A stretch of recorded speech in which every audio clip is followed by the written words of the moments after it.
Welcome to the middle of the mitten, our home in Michigan's Lower Peninsula, where we are nearly exactly in the middle of the mitten. So it's a very hot and muggy and buggy July evening, early evening, and I've been trying to record this all afternoon, and so I'm just going to try to spit it out and get it done and get it added to the video or the little vlog that I want to put out. This is going to be the introduction of some video that I shot about a week ago talking about fleece and fiber preparation and some differences between different types of fleece and how you might have to adjust your processing and your prepping as you go along. And those are things that you learn as you get some experience under your belt and you try different fleeces. And I've been doing Corriedale for so long, you know, that's second nature to me. But now I've been going back and doing a few other breeds and sampling and savoring those. And so I thought it might be fun, and I talk about this in the video that you're going to see after this. I'm processing. I did not sell Sushi's Finnsheep fleece. I kept that for myself, and I'm processing that. And it just so happened that as I was starting to process that and see what I wanted to do with that, I was also sampling Hilda's Corriedale fleece in preparation of sending it off to a new home. You'll hear me mention that I always sample a fleece before I offer it for sale, because even though we may not process or prep a fleece the same way, or maybe you're going to send it off to be processed, I still like to know that that fleece is sound, that it doesn't have any issues, or none that I can find before I offer it for sale. So anyway, I happened to be doing both of those at the same time, and I was struck by a couple of differences, not the obvious ones of the two different breeds and two different types of fiber, but just in how I had to change and adjust to how I washed and then combing. I was combing both of those and then spinning them. And it occurred to me that since my podcast is about growing fleece towards a yarn, that it might be interesting to you too to see how I went forward with that. So I had filmed that last week, or tried to, and then about that time, or it got to be a few days later, and I had shipped the fleece off to its new owner, and I mistakenly said in the video that it was going to North Carolina, but it wasn't. It was going to Vermont, and it was going to Stephanie, the Crafty Garden Podcast. I'll link down below with her exact podcast address. She's also on Instagram, and she did a little unboxing video of when she received Hilda's fleece, which I really appreciated. Excuse me, and I think you would enjoy seeing as well. Well, as her and I were talking about fleece and fiber, she mentioned that she and Lisa, the Soulful Spinner, are going to do a fiber prep along this summer, and it's going to be a short make along, craft along, fiber prep along, I think she's calling it. Excuse me, my goodness. I've just had fits and starts of doing this short recording today. Anyway, she shared that they were going to be doing that, and I thought that was perfect because I was already intending to do these two little fiber preps. So I'm just going to continue on and do that with them. And she's made the official announcement, so I told her I would hold off sharing that with you until she had made the official announcement. And she has a Ravelry group. Her podcast has a Ravelry group, and so you can find the details about that there. Also, she does have the podcast on YouTube. I imagine most of you who watch this also watch her. Excellent podcast, and she's talking about it there too, and like I said, I will link to that down below. And then Lisa, I didn't even know had a podcast, and I can't remember who mentioned that they were watching her latest episode, and so I went and checked it out, and oh my gosh, it's just wonderful. So you have to be sure to check that out too. So we're all in this for our obsession for wool and fiber, right? And it doesn't have to be wool. Stephanie does talk about that it can be, other things as well. So I hope you'll join in on that. And so this is just my way of saying this was something that I filmed in a few weeks ago or a week ago.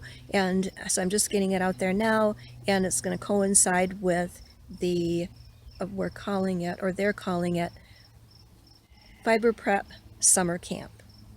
So I hope you'll check that out. And I want to say thank you to all of you who watch or who have shown interest in our fleeces and fibers. I appreciate that very much. And I've been really enjoying getting more serious again about working with our fibers. So thanks for following along.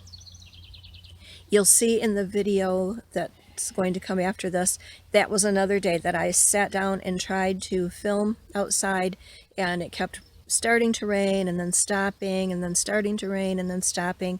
So it's kind of some short segments of video until I finally just had to give up and go inside because it just started to pour. So, but that was okay, because then I got held up with going any further, and then now we have this make along to participate in. So I hope you guys are having a wonderful summer wherever you're at. If it's summer where you're at, some parts of the world it's not. We, after a very long time of not having any heat, are suddenly getting hit with a vengeance. And it's really not such high temperatures for us, or we're getting used to having this humidity, but it came on so suddenly. It was like there was no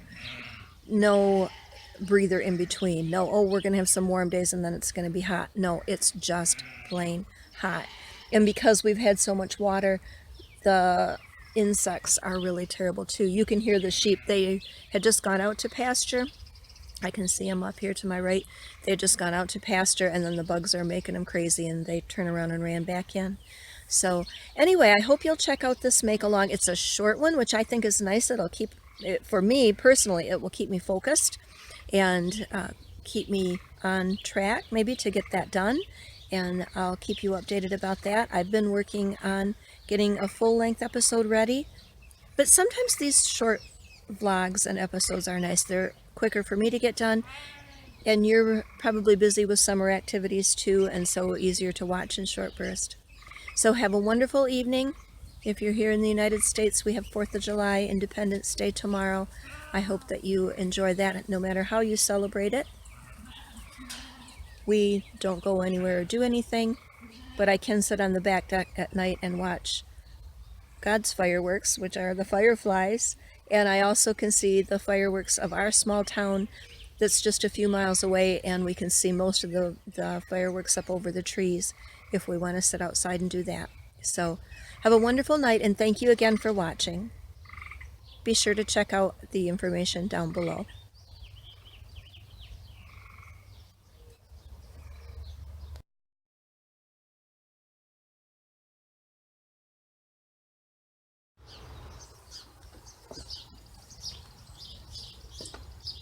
Well, look at that. There I am. This may be a little bit of a test to see if you can hear me and to see how well you can see me. We've had rain come through again after a couple of really nice sunny days, but actually it's quit raining now and it's overcast, so it's really a lot better for filming. And I thought I'd sit down and talk to you a little bit about something I've been doing with my fleeces to include as part of this. And this fleece here, I don't know how much of it you can see, this is the Finnsheep Sushi, her gray fleece. And you saw that in our skirting video, and in the skirting video you saw it. In this basket are some skirtings from the fleece of Hilda, one of our Corriedale ewes. And the skirting is the part that I mentioned to you that was I clean a fleece, the dirtier parts that I keep for myself. Now Hilda's fleece is sold, it's on its way to North Carolina, but this is the skirtings that I kept for myself to clean. And the reason that I'm showing the two of these together and that I want to talk to about these this morning is that I may have mentioned before that before we sell a fleece, we do a little sampling. I pull some, about an ounce, maybe even half an ounce out. I wash it and then I comb it, card it, and spin a little up before I offer it for sale so that I know the qualities of the fleece. And even though you may process your fleece different than I do, at least I know what it is that I'm selling to you. I can represent it properly. Well, in doing that, working with the Finnsheep, I found some things that were quite a bit different from the Corriedale. And it was interesting to me because I've processed Finnsheep wool before. Some of the first fleeces that I ever processed myself were Finnsheep fleeces that I purchased, a white one and a black one, and I remember that they were very clean, they were very easy to process, and then I sent them off to be made into roving, but I did wash them myself. Both Sushi and Ninja, I have the hardest time saying Sushi sometimes, but both Sushi and Ninja have a bit different Finnsheep fleece. They remind me a bit more of Shetland. And anyway, as I did some sampling of Sushi's fleece, now hers is not for sale, but just to see what I wanted to do with it myself, I found a couple of interesting things. And that got me to thinking that maybe I would like to process the Finnsheep along with the Corriedale side by side for myself, but maybe you would also find it interesting to see the differences and the similarities and how it comes about. So what do you think? Is that something you'd like to see? So first of all, let me tell you that, and this probably isn't showing really well, I'll maybe insert a picture. Sushi's fleece, her entire fleece, is under 3 pounds. It looks like it would be more because it's big and poofy and fluffy.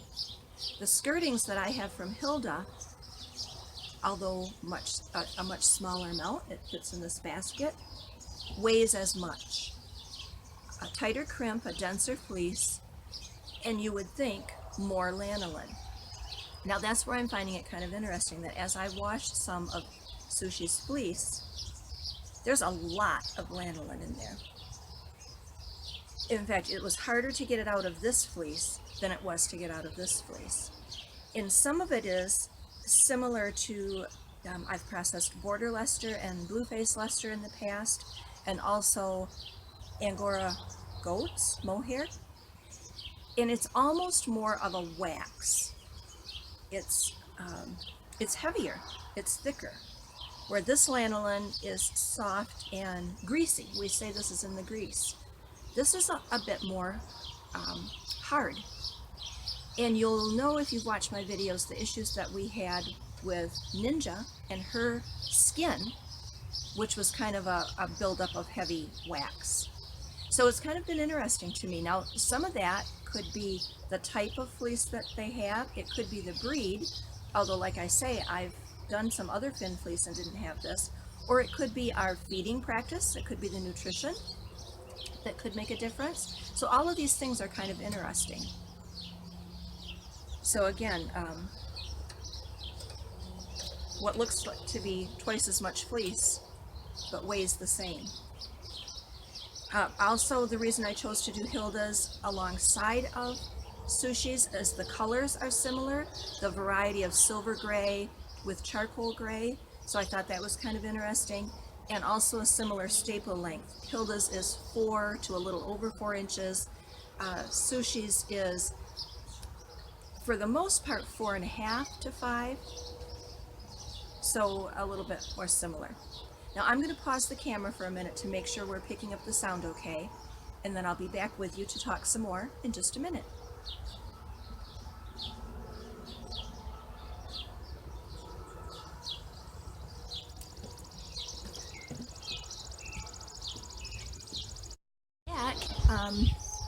Now the sun is coming out, and so I am not sure. I'm going to go ahead and record here real quickly, but I'm not sure how this is going to work because of the difference in the light. So we may finish filming this later. But as I was saying, I'm going to process these up at the same time, using some different techniques to see what might work best with one or the other, and take you along with me when I do that. A couple of things that I found when I was washing that sample, I started to tell you about the grease, the lanolin, how waxy it was. The other thing is, and when I did the sample of the Finnsheep wool for myself, I had done not some of Hilda's, but some of Francie's Corriedale fleece. And Francie has a lot of lanolin in her fleece as well. But I washed those at the same time, a little sample, and when I set them out to dry, the Corriedale fleece, it was a nice breezy day, the Corriedale fleece was dry in a few hours. The Finnsheep took overnight before it was dry. So just another difference. I don't know, I just think it's fun to find these things out. I did the cold water soak like I always do. I did the hot water wash, and I had to do a vinegar rinse. And that's another thing now. I did, after I'd sampled a little of the Finnsheep at first, I generally use, our tap water is very, very hot. We have the thermostat set up quite high on the water heater. But when I did the Finn fleece, then the second batch that I did, I boiled some water on the stove. Actually just brought it to the boil, just to that simmer, and used that because I thought that might take it out a little better. So we'll see. That's drying right now. I have found some dander in these parts of Hilda's fleece, but these again are the skirting. So some is around her neck, and that's a lot of times where we find the dander is up around the neck, especially these that have some of the wrinkles kind of through back to their Corriedale or their merino roots, I guess. So yeah, I'm thinking that the light is really bad here on this. I am going to do some washing today, and so I might do some step-by-step, if not video, then pictures to show you, and see if this ends up being interesting. If it's not interesting to you, it will be a journal for me, a video journal, to see what comes of this. I have spun the samples of the Finnsheep too, and so I'll show you some pictures of that yarn here along the way as well. So I hope that you have a good day. It's Monday here, and we're supposed to have rain on and off all day. I suppose that means housework and a little fleece washing at the same time. So talk to you guys real soon, and do let me know what you think about the idea of washing these side by side. Not comparing apples to oranges, but just to see what we can do with it.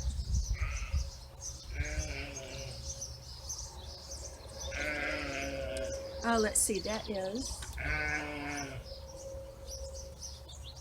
oh, that's Weezer coming in from pasture.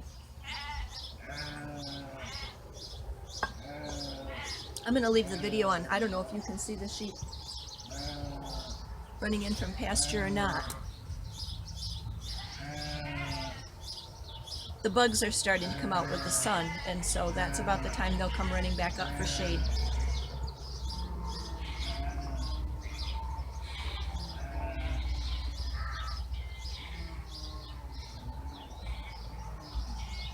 The lambs are getting so big.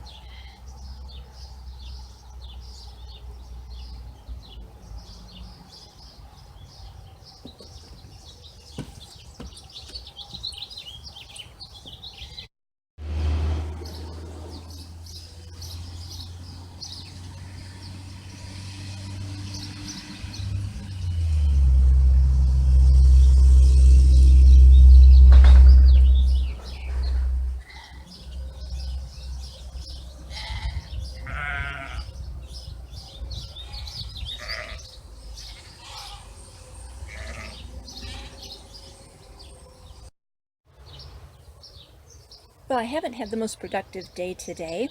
It seems like I've gone in fits and starts, but I don't know, it's getting towards the end of the day. It's not time for supper yet. I just made a fresh pot of coffee, and I thought I'm going to treat myself to spinning some of that fiber, the Finnsheep fiber that we talked about earlier. And so I've come out here on the porch and sat with my cup of coffee, and you can maybe see the dark clouds rolling in. Probably went to all this trouble and now it's going to rain on me. But I'm going to spin a little bit and talk a little bit about this as we go. And I'm going to try to show you the theme of this afternoon's filming should be gray. The gray barn, the dark gray sky, and the gray of the fin wool. Here's a little sample that I spun from the other day, and I'll show you that a little closer. Let's see here. So this has been combed on the big 4-pitch English style combs, as this has. This was washed with the dish liquid, like what I showed you in my fiber washing video, which did not take all the lanolin out. So this batch was washed then with kookaburra fiber wash, and that's a plant-based fiber wash. And it seems like maybe that did a little bit better job. It's more of a scour type. It feels like. We'll see when we spin it. I hate the smell of that. It smells rancid to me. So I did add a few drops of lavender. Wasn't going to cut it with that, so I added a few drops of patchouli and cedarwood oil, essential oil. Not a lot, but just enough to maybe tame down that smell.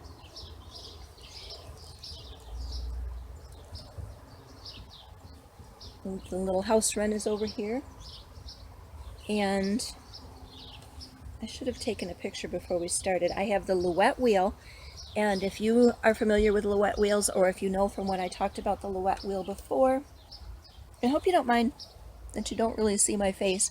I figure once we get started, you're going to want to see the wheel and the fiber, right? But anyway, here we are. The Louette wheel. Let me see. I think you can see the red yarn that I have on the base of this one. I'm sampling and I'm just spinning a small amount of yarn. This is a bobbin lead or an Irish lead wheel. The take-up, the tension on it is pretty tight. Pretty strong, I'm sorry. And so a half full bobbin will take care of some of that tension. And you can sample a little bit better than if you had an empty bobbin, and you'd have a very strong pull on this no matter how much you loosen the break band and your tension. And also the bobbin doesn't fill real well when it's empty if you're just doing a small amount. I don't know if that makes any sense. It will if you've done it, or as you see me go on this. So I have a wee little bit of Corriedale on here that I did from one of the fleeces I was sampling. And we'll start now with, boy, I look like I'm really slouching as I lean over here to talk to you guys, don't I? I'm going to spin a little bit, and then I'm going to stop to see visually how we are. I'll start with just the little balls. And the wind's going to come up and it's going to feel good, but maybe it's going to be hard to keep the fiber in place. This is a pretty long stapled fleece, about 5 inches, I think I told you. And so your drafting zone is, your hands have to be quite far apart. There are a few little nibs in here that were the tips of the fiber.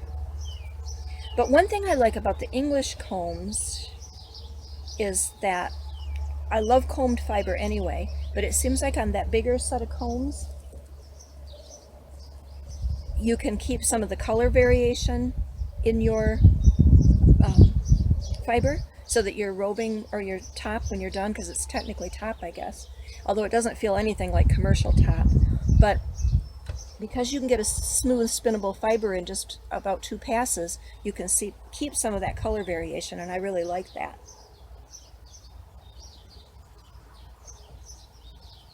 So let me get this started, and then we'll pause and see how things look. Because even though it's a really overcast day, I can't see a thing on that camera to know what you guys are seeing. Oop, gonna have a little squeak to start out with. That's all right. It should disappear. Let this join on. I have my break band all the way loose.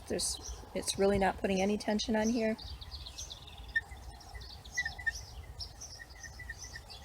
I'm on the middle whirl of the 3 whirls that I have. And I'm treadling slowly. Now, because one thing I found with the little bit that I spun the other day and this is the Finnsheep wool again, I wanted to spin kind of a loose and lofty 2-ply. This is such a silky, smooth fiber that even though I've put on a larger whirl, I've slowed my feet and my hands down, which should give me a little bit loftier and bigger yarn. It still just wants to slide through your fingers and make thread. But then when it's plied, it poofs up quite a bit.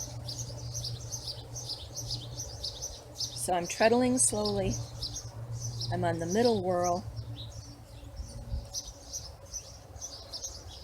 And I'm letting the fiber feed in. fairly quickly. That's what you do to get a thicker yarn, a bulkier yarn. And I think I feel some raindrops. We'll see what happens. And there's one fly here pestering.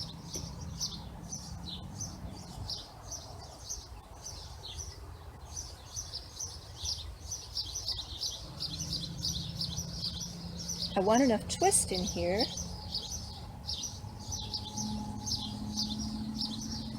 the whole time that I'm doing this, I'm thinking two things. That this would be beautiful color work, but I think it would also make some really great socks.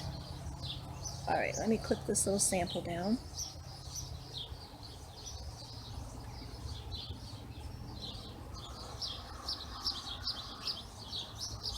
And I'm going to take a drink of coffee, and I'm going to pause the video and see how the film and the sound is.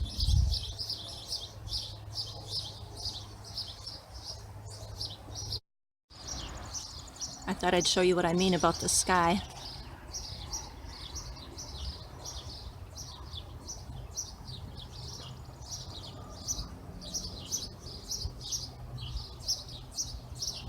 There are some of the sheep out grazing. You probably can't see the deer that are out there, but you can see these clouds.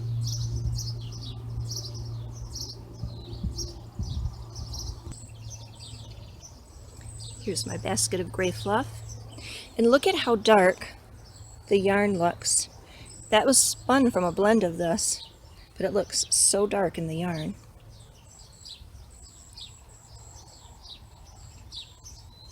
And here's my partially full bobbin that I was trying to explain to you. See, it's just half full of yarn, just to give it some weight and smoothness. And here's what we've just started to spin. Can you see? Pretty fine. Pretty thin, it wants to spin.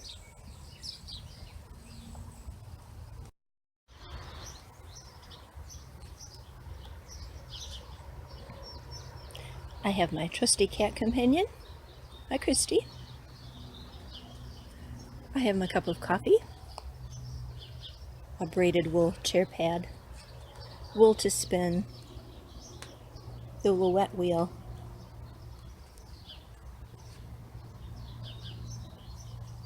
Our wash tub garden. Christy's tired out already.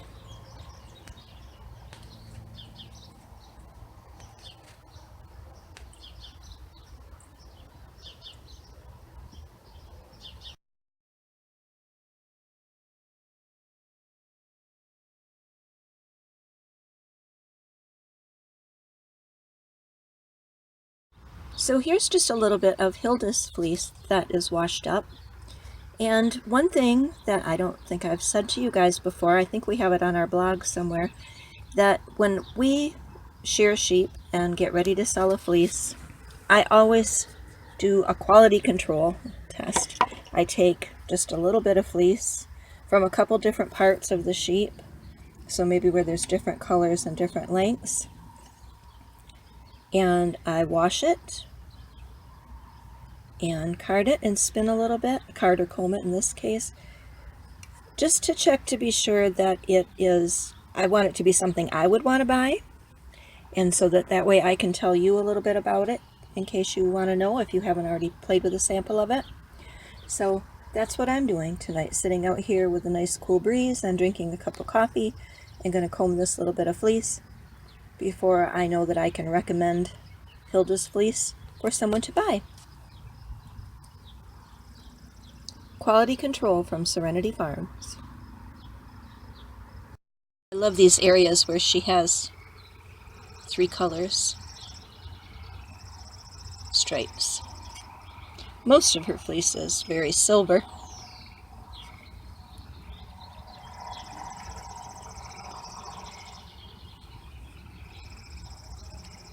And that's about a 4-inch staple length when it's not washed, so